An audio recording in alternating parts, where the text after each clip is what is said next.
ನಮಸ್ಕಾರ. ಇದೀಗ ತಾನೇ ಬಂದ ಮುಖ್ಯವಾದ ಮಾಹಿತಿಗಳು. ಗೃಹಲಕ್ಷ್ಮಿ ಯೋಜನೆ ಮತ್ತೊಮ್ಮೆ ಅರ್ಜಿ ಹಾಕಲು ಸರ್ಕಾರದ ಆದೇಶ. ಇದೇ ವಿಚಾರಕ್ಕೆ ಮಹಿಳೆಯರಿಂದ ಮಿಶ್ರ ಪ್ರತಿಕ್ರಿಯೆ. ಕೆಲವರು ಒಳ್ಳೆಯದಾಯಿತು ಎಂದರೆ ಇನ್ನು ಕೆಲವರು ಯಾಕೆ ಅರ್ಜಿ ಹಾಕಬೇಕು ಎಂದು ಆಕ್ರೋಶ ವ್ಯಕ್ತಪಡಿಸಿದ್ದಾರೆ. ಗೃಹಲಕ್ಷ್ಮಿ ಯೋಜನೆಯ ಹೊಸ ಅರ್ಜಿ ನಮೂನೆಯಲ್ಲಿ ಮತ್ತಷ್ಟು ಬದಲಾವಣೆ. ಹೆಚ್ಚುವರಿ ಮಾಹಿತಿ ಪಡೆದುಕೊಳ್ಳಲು ಸರ್ಕಾರದ ಸಿದ್ಧತೆ. ವಿಡಿಯೋನ ನೀವು ಸ್ವಲ್ಪ ಸ್ಕಿಪ್ ಮಾಡಬೇಡಿ. ಮತ್ತೊಂದೆಡೆಯಲ್ಲಿ ನಾಳೆ ಬೆಳಗ್ಗೆ ರೈತರ ಬ್ಯಾಂಕ್ ಖಾತೆಗೆ 2,000 ರೂಪಾಯಿ ಜಮೆ ಆಗಲಿದೆ. ಪ್ರಧಾನಿ ಮೋದಿ ಅವರು 23ನೇ ಕಂತನ್ನ ಬಿಡುಗಡೆ ಮಾಡಲಿದ್ದಾರೆ. ಯಾರಿಗೆ ಜಮೆ ಆಗುತ್ತೆ, ಯಾರಿಗೆ ಜಮೆ ಆಗೋದಿಲ್ಲ ಎಂಬ ಮಾಹಿತಿ ನೋಡೋಣ. ಮತ್ತೊಂದೆಡೆಯಲ್ಲಿ ದೇಶಾದ್ಯಂತ 3 ಕೋಟಿ ಹೊಸ ಪಡಿತರ ಚೀಟಿ ವಿತರಿಸಲು ಕೇಂದ್ರ ಸರ್ಕಾರ ಅನುಮತಿ ಕೊಟ್ಟಿದೆ ಎಂದು ಕೇಂದ್ರದ ಸಚಿವ ಪ್ರಹ್ಲಾದ್ ಜೋಶಿ ಅವರು ಹೇಳಿಕೆ ಕೊಟ್ಟಿದ್ದಾರೆ. ರೇಷನ್ ಕಾರ್ಡು ನಿರೀಕ್ಷೆಯಲ್ಲಿದ್ದವರಿಗೆ ಗುಡ್ ನ್ಯೂಸ್ ಸಿಕ್ಕಿದೆ. ಯಾವಾಗ ಅರ್ಜಿ ಸಲ್ಲಿಕೆ ಮಾಡಬೇಕು, ಏನಿದು ಮಾಹಿತಿ ಎಂಬುದನ್ನು ಕೂಡ ನೋಡೋಣ. ಮತ್ತೊಂದೆಡೆಯಲ್ಲಿ ಜೂನ್ 30ರೊಳಗೆ KYC ಮಾಡದಿದ್ರೆ ಗ್ಯಾಸ್ ಸಬ್ಸಿಡಿ ಕಟ್ ಆಗುತ್ತೆ. ನೀವು ಕೂಡ ಈ ಒಂದು ಗ್ಯಾಸ್ ಬಳಕೆದಾರರಾಗಿದ್ರೆ, ಈ ಕಂಪನಿಯ ಗ್ಯಾಸ್ ಉಪಯೋಗ ಮಾಡುತ್ತಿದ್ರೆ ವಿಡಿಯೋನ ಪೂರ್ತಿ ನೋಡಿ. ವಿಡಿಯೋ ಶುರು ಮಾಡೋಕ್ಕಿಂತ ಮೊದಲು ನೀವು ನಮ್ಮ ಚಾನಲ್ಗೆ ಮೊದಲು ಬಾರಿ ಭೇಟಿ ಕೊಡ್ತಿದ್ರೆ ದಯವಿಟ್ಟು ಸಬ್ಸ್ಕ್ರೈಬ್ ಆಗಿ, ಪಕ್ಕದಲ್ಲಿ ಕಾಣಿಸೋ ಗಂಟೆ ಕೂಡ ಒತ್ತಿ. ಇದರಿಂದ ಕರ್ನಾಟಕದ ಮುಖ್ಯವಾದ ಮಾಹಿತಿಗಳು ನಿಮಗೆ ಸಿಗುತ್ತವೆ. ವಿಡಿಯೋಗೆ ಲೈಕ್ ಮಾಡಿ ಮತ್ತು ವಿಡಿಯೋ ಪೂರ್ತಿಯಾಗಿ ನೋಡಿ. ಬನ್ನಿ ಸ್ನೇಹಿತರೆ, ಎಲ್ಲ ಸುದ್ದಿಗಳನ್ನು ಡೀಟೇಲ್ ಆಗಿ ನೋಡೋಣ.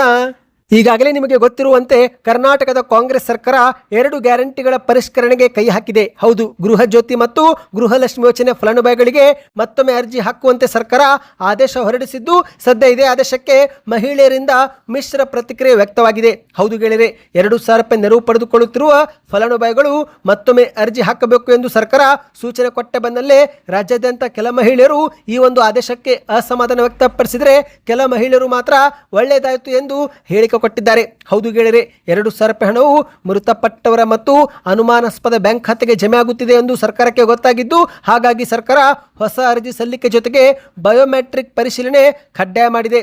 ಆದರೆ ಸರ್ಕಾರದ ಈ ಒಂದು ಹೊಸ ಆದೇಶಕ್ಕೆ ಕೆಲ ಮಹಿಳೆಯರು ಅಸಮಾಧಾನ ವ್ಯಕ್ತಪಡಿಸಿದ್ದಾರೆ. ಈಗಾಗಲೇ 2,000 ರೂಪಾಯಿ ಪಡೆದುಕೊಳ್ಳುತ್ತಿರುವ ಮಹಿಳೆಯರು ಮತ್ತೊಮ್ಮೆ ಅರ್ಜಿ ಸಲ್ಲಿಕೆ ಮಾಡುವ ಅಗತ್ಯವೇನು ಎಂದು ಮಾಧ್ಯಮಗಳ ಮುಂದೆ ಪ್ರಶ್ನೆ ಮಾಡಿದ್ದಾರೆ. ನಮಗೆ ಮತ್ತೊಮ್ಮೆ ದಾಖಲೆಗಳೊಂದಿಗೆ ಕಚೇರಿಗೆ ಹೋಗಿ ಅರ್ಜಿ ಸಲ್ಲಿಕೆ ಮಾಡೋದು ಕಷ್ಟಕರವಾಗುತ್ತೆ ಎಂದು ಅಭಿಪ್ರಾಯಪಟ್ಟಿದ್ದಾರೆ. ಹೌದು ಗೆಳೆಯರೆ, ಬೆಂಗಳೂರು ಮತ್ತು ಮೈಸೂರು ಸೇರಿದಂತೆ ದಕ್ಷಿಣ ಕರ್ನಾಟಕದ ಕೆಲ ಜಿಲ್ಲಾ ಫಲಾನುಭವಿಗಳು ಈ ಒಂದು ಆತಂಕ ವ್ಯಕ್ತಪಡಿಸಿದ್ದಾರೆ. ಹೊಸದಾಗಿ ಅರ್ಜಿ ಸಲ್ಲಿಕೆ ಮಾಡಿದ ನಂತರ ನಮಗೆ ಮತ್ತೆ ಹಣ ಜಮೆ ಆಗುತ್ತಾ ಅಥವಾ ಜಮೆ ಆಗುತ್ತಿರುವುದು ಕೂಡ ಬಂದ್ ಆಗುತ್ತಾ ಎನ್ನುವ ಅನುಮಾನ ವ್ಯಕ್ತಪಡಿಸಿದ್ದಾರೆ. ಹೌದು, ಎಲ್ಲ ಫಲಾನುಭವಿಗಳಿಗೆ ಹಣ ಹಾಕಬೇಕು, ಮತ್ತೊಮ್ಮೆ ಅರ್ಜಿ ಕರೆಯುತ್ತಿರುವುದು ಸರಿಯಲ್ಲ ಎಂದು ಅಭಿಪ್ರಾಯ ಹಂಚಿಕೊಂಡಿದ್ದಾರೆ. ಆದರೆ ಸ್ನೇಹಿತರೆ, ಕೆಲ ಮಹಿಳೆಯರು ಮಾತ್ರ ಸರ್ಕಾರದ ಪರವಾಗಿ ಮಾತನಾಡಿದ್ದಾರೆ. ಹೌದು, ಸರ್ಕಾರ ಮತ್ತೊಮ್ಮೆ ಅರ್ಜಿ ಸಲ್ಲಿಕೆ ಮಾಡುತ್ತಿರುವುದು ಕೆಲ ಮಹಿಳೆಯರು ಸ್ವಾಗತಿಸಿದ್ದಾರೆ. ಮೃತಪಟ್ಟವರು ಮತ್ತು ಅನರ್ಹರಿಗೆ ಹಣ ಜಮಾ ಆಗುತ್ತಿರುವುದು ನಿಜವೇ ಆಗಿದ್ರೆ ಇದನ್ನ ಕೂಡಲೇ ತಡೆಯುವುದು ಅಗತ್ಯ ಎಂದು ಕೆಲ ಫಲಾನುಭವಿಗಳು ಹೇಳಿಕೆ ಕೊಟ್ಟಿದ್ದಾರೆ. ಸ್ನೇಹಿತರೆ, ನಿಮ್ಮ ಪ್ರಕಾರ ಮತ್ತೊಮ್ಮೆ ಅರ್ಜಿ ಕರೆದಿದ್ದು ಸರಿನೋ ತಪ್ಪೋ ನಿಮ್ಮ ಮನಸ್ಸಿಗೆಯನ್ನು ಕಮೆಂಟ್ ಮಾಡಿ. ಮತ್ತು ಇಲ್ಲಿ ಮತ್ತೊಂದು ಮಾಹಿತಿ ಏನೆಂದರೆ, ಹೊಸದಾಗಿ ಏನು ಅರ್ಜಿ ಕರೆಯಲಾಗುತ್ತಿದೆ, ಈ ಒಂದು ಅರ್ಜಿ ನಮೂನೆಯಲ್ಲಿ ಕೆಲ ಬದಲಾವಣೆ ಮಾಡಲು ಸರ್ಕಾರ ಮುಂದಾಗಿದೆ. ಹೌದು, ಈ ಒಂದು ಹಿಂದಿನ ಅರ್ಜಿ ನಮೂನೆಯಲ್ಲಿ ಫಲಾನುಭವಿಗಳ ಹೆಸರು, ವಿಳಾಸ, ಆಧಾರ್ ಕಾರ್ಡ್ ಸಂಖ್ಯೆ, ಜಾತಿ ಪ್ರಮಾಣ ಪತ್ರದ ಮಾಹಿತಿ, ಮೊಬೈಲ್ ಸಂಖ್ಯೆ ಮತ್ತು ಆದಾಯ ತೆರಿಗೆ ಕಟ್ಟುತ್ತಿದ್ದಾರೋ ಅಥವಾ GST ಪಾವತಿದಾರರು ಎಂಬ ಮಾಹಿತಿಯನ್ನು ಸಂಗ್ರಹಿಸಲಾಗುತ್ತಿತ್ತು. ಆದರೆ ಹೊಸ ಅರ್ಜಿಯಲ್ಲಿ ಇನ್ನಷ್ಟು ಹೆಚ್ಚಿನ ಮಾಹಿತಿ ಸರ್ಕಾರ ಪಡೆದುಕೊಳ್ಳಲು ಮುಂದಾಗಿದೆ. ಹೌದು ಗೆಳೆಯರೆ, ಈ ಬಾರಿಯ ಗೃಹಲಕ್ಷ್ಮಿ ಯೋಜನೆಯ ಹೊಸ ಅರ್ಜಿ ನಮೂನೆಯಲ್ಲಿ ಫಲಾನುಭವಿಯ ಹೆಸರು ಜೊತೆಗೆ ಮತದಾರರ ಪಟ್ಟಿಯಲ್ಲಿ ಇದ್ದಾರೋ ಅಥವಾ ಅವರ ವೋಟರ್ ID ಸಂಖ್ಯೆಯನ್ನು ಬ್ಯಾಂಕ್ ಖಾತೆಗೆ ಆಧಾರ್ ಕಾರ್ಡ್ ಲಿಂಕ್ ಆಗಿದೆಯೋ ಇಂತಹ ಮಾಹಿತಿಯನ್ನು ಸರ್ಕಾರ ಪಡೆದುಕೊಳ್ಳಲು ಮುಂದಾಗಿದೆ. ಹೌದು, ಗೃಹಲಕ್ಷ್ಮಿ ಯೋಜನೆ ಹಣವು ದುರುಪಯೋಗ ಆಗುತ್ತಿರುವುದನ್ನು ತಡೆಗಟ್ಟಲು, ಮೃತರ ಹೆಸರಲ್ಲಿ ಜಮಾ ಆಗುತ್ತಿರುವುದನ್ನು ನಿಯಂತ್ರಿಸಲು ಸರ್ಕಾರ ಹೆಚ್ಚುವರಿ ಮಾಹಿತಿ ಪಡೆದುಕೊಳ್ಳಲು ಮುಂದಾಗಿದೆ. ಸ್ನೇಹಿತರೆ, ಈ ಬಗ್ಗೆ ನಿಮ್ಮ ಅನಿಸಿಕೆಯನ್ನು ಕಮೆಂಟ್ ಮಾಡಿ. ಅಂದಹಾಗೆ ಈಗಾಗಲೇ ಮುಖ್ಯಮಂತ್ರಿ DK ಶಿವಕುಮಾರ್ ಅವರು ಕರ್ನಾಟಕದವರಿಗೆ ಮಾತ್ರ ನಮ್ಮ ಗ್ಯಾರಂಟಿ ಯೋಜನೆಗಳು, ಹೊರ ರಾಜ್ಯದಿಂದ ಇಲ್ಲಿ ಬಂದವರಿಗೆ ಗ್ಯಾರಂಟಿ ಕೊಡೋದಿಲ್ಲ ಎಂದು ಖಡಾಖಂಡಿತವಾಗಿ ಸ್ಪಷ್ಟವಾಗಿ ಹೇಳಿಕೆ ಕೊಟ್ಟಿದ್ದಾರೆ. ಹೌದು ಗೆಳೆಯರೆ, ಮಾಹಿತಿಯ ಪ್ರಕಾರ ಗೃಹ ಜ್ಯೋತಿ ಯೋಜನೆಯಲ್ಲೂ ಕೂಡ ದುರ್ಬಳಕೆ ಆಗ್ತಾ ಇದೆ. ನಮ್ಮ ರಾಜ್ಯದವರು ಉಚಿತ ವಿದ್ಯುತ್ ಪಡೆಯುತ್ತಿದ್ದಾರಾ ಅಥವಾ ಬೇರೆ ರಾಜ್ಯದವರು ಕೂಡ ಉಚಿತ ವಿದ್ಯುತ್ ಪಡೆಯುತ್ತಿದ್ದಾರೆ ಎಂಬುದನ್ನು ನಾವು ಪರಿಶೀಲನೆ ಮಾಡಬೇಕಾಗಿದೆ ಎಂದು CM DK ಶಿವಕುಮಾರ್ ಅವರು ಹೇಳಿಕೆ ಕೊಟ್ಟಿದ್ದಾರೆ. ಮಾಹಿತಿಯ ಪ್ರಕಾರ ಕರ್ನಾಟಕದಲ್ಲಿ ಸುಮಾರು 20 ಲಕ್ಷಕ್ಕೂ ಅಧಿಕ ಜನರು ಹೊರ ರಾಜ್ಯದಿಂದ ಬಂದು ಇಲ್ಲಿ ಕೆಲಸ ಮಾಡ್ತಿದ್ದಾರೆ. ಅವರಿಗೆ ಇಲ್ಲಿ ಮತ ಮಾಡೋ ಅಧಿಕಾರ ಇಲ್ಲ. ಹಾಗಾಗಿ ನಾವು ನಮ್ಮ ಮತದಾರರಿಗೆ ಶಕ್ತಿ ನೀಡಬೇಕೋ ಅಥವಾ ಹೊರಗಿನವರಿಗೆ ಶಕ್ತಿ ನೀಡಬೇಕೋ ಎಂದು ಮುಖ್ಯಮಂತ್ರಿಯವರು ಪ್ರಶ್ನೆ ಮಾಡಿದ್ದಾರೆ. ಇಲ್ಲಿ ಯಾರಿಗೆ ಮತದಾನ ಮಾಡೋ ಹಕ್ಕು ಇದೆಯೋ ಅವರಿಗೆ ಮಾತ್ರ ಗ್ಯಾರಂಟಿ ಕೊಡುವುದು ನಮ್ಮ ಕರ್ತವ್ಯ. ಅದೇ ರೀತಿ ಉಚಿತ ಬಸ್ ಯೋಜನೆಯಲ್ಲೂ ಕೂಡ ಕರ್ನಾಟಕದ ಮಹಿಳೆಯರಿಗೆ ಮಾತ್ರ ಇನ್ನು ಮುಂದೆ ಫ್ರೀ ಬಸ್ ಕೊಡ್ತೇವೆ. ಅದಕ್ಕಾಗಿಯೇ ಸ್ಮಾರ್ಟ್ ಕಾರ್ಡ್ ಜಾರಿಗೆ ತರಲು ನಾವು ಮುಂದಾಗಿದ್ದೇವೆ ಎಂದು DK ಶಿವಕುಮಾರ್ ಅವರು ಹೇಳಿಕೆ ಕೊಟ್ಟಿದ್ದಾರೆ. ಬನ್ನಿ ಸ್ನೇಹಿತರೆ, ಎರಡನೇ ಮಾಹಿತಿಗೆ ಹೋಗೋಣ. ನಾಳೆ ರೈತರ ಬ್ಯಾಂಕ್ ಖಾತೆಗೆ 2,000 ರೂಪಾಯಿ ಜಮೆ ಆಗಲಿದೆ. ಹೌದು, ಕೇಂದ್ರ ಸರ್ಕಾರದ ಮಹತ್ವಾಕಾಂಕ್ಷಿ ಯೋಜನೆಗಳಲ್ಲಿ ಒಂದಾಗಿರುವ PM ಕಿಸಾನ್ ಸಮ್ಮಾನ್ ನಿಧಿ ಯೋಜನೆಯ 23ನೇ ಕಂತನ್ನ ಪ್ರಧಾನಿ ಮೋದಿ ಅವರು ನಾಳೆ ಶನಿವಾರ ಬಿಡುಗಡೆ ಮಾಡಲಿದ್ದಾರೆ.